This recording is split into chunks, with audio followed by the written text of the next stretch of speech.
Hi, I'm Gunnar. Have you thought about what kind of career you'd like to have when you grow up?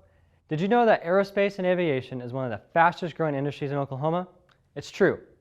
By the time you're old enough to get jobs, you could have an exciting career and make some good money in aerospace and aviation.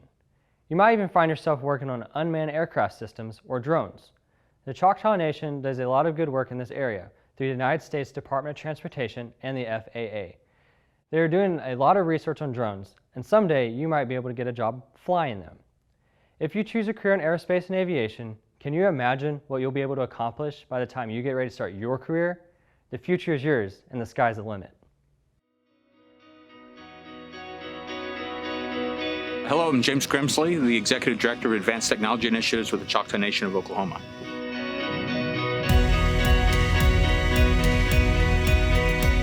It was really historic. This is the first time that a tribal government has been selected for something like this, in terms of an advanced technology pilot program involving transportation.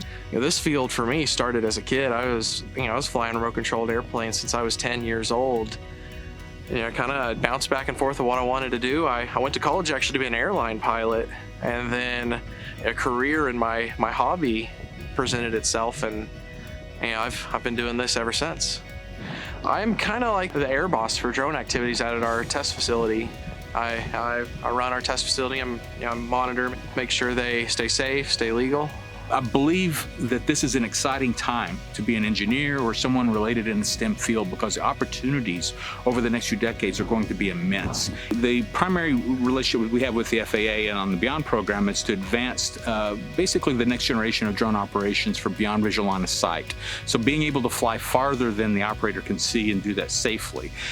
As you step up in levels of drone, complexity gets higher. Their capabilities just increase dramatically with precision of GPS. For a drone delivery company to deliver a package, it's got to be able to safely get from point A to point B and not fall out of the sky, and that takes hundreds of hours and years of development to make them a safe, viable thing. And we're also working to stimulate our STEM pipeline, and that's all aspects of a STEM pipeline in the future, because we want to be able to provide high-tech, next-generation job opportunities for this community. If you're in a career tech or a high school, all the different STEM activities, the robotics help you build up your knowledge and skills that would just transfer right over into this industry.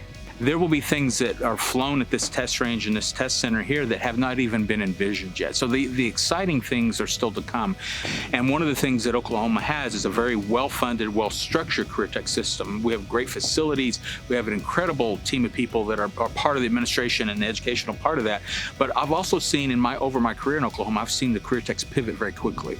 And so I've never seen a challenge brought to the career techs that they could not respond to and be ready to prepare a workforce. That's exciting. When we see that it's going to open up opportunities for everyone, that's what excites me, and that's what excites the Choctaw Nation.